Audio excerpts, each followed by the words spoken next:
said was true until the very last story, and Jerry Campbell wasn't the prosecutor at that time. That's the only thing that he said that wasn't correct. Come up here, we got Richard Walton, come on up here. No, he wasn't prosecutor in district court. That's when. No, this is not. Yeah, Herschel Dearman was in district court. Yeah. Go ahead. Well, No, Herschel practiced in Taylorsville.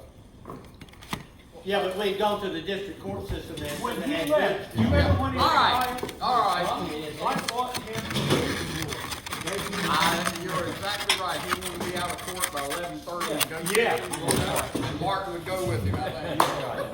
Okay, we got Richard Walton here, everybody knows Richard. And I'm not going to go from story to story. I'm going to try to tell one on Miss Tressie.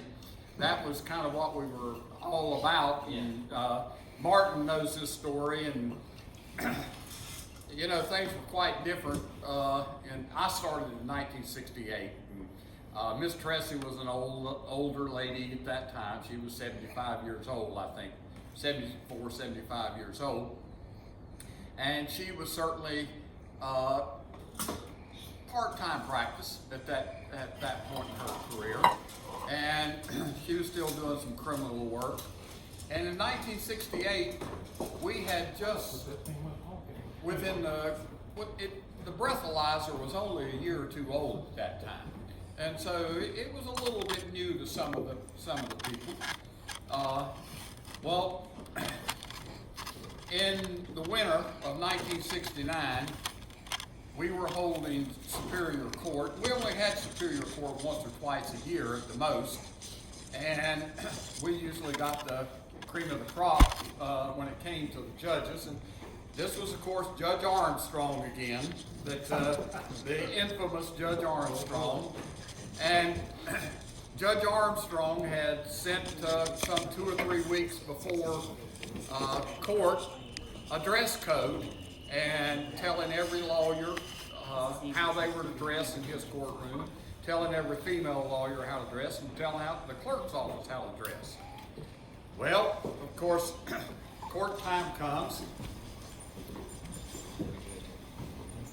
It's a jury session of court, and in comes Miss Tressie, and Miss Tressie comes in with her skirt on, with her slip about 6 inches below her dress. And the big safety pin. A big safety pin holding it up, and she walks right into that courtroom, dressed any way she wants to dress. Judge looks at her, doesn't say a word, doesn't say anything. And this is Judge Armstrong, and he would say something. Well, so be it. The first case, I believe, in that session was Miss Tressie's. Miss Tressie was representing this guy, and he had blown 18 on the breathalyzer. Well, in that time, 15 was the limit. You could, if you blew less than 15, you were presumed. Well, you weren't presumed, but there was presumption over 15 that you were intoxicated. The good old days. Impaired. In the good old days. It went from 15 down to 12, then down to 10, then down to 8. But this was in the 15 range. Miss Tressie gets up and they select a jury.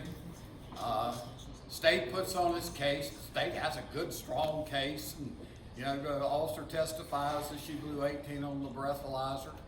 And I don't remember Miss Tressie putting on any evidence. And so I think Miss Tressie had the final argument before the jury. And so she gets up and she addresses the jury with all confidence in the world, and she says, "Ladies and gentlemen of the jury," she says,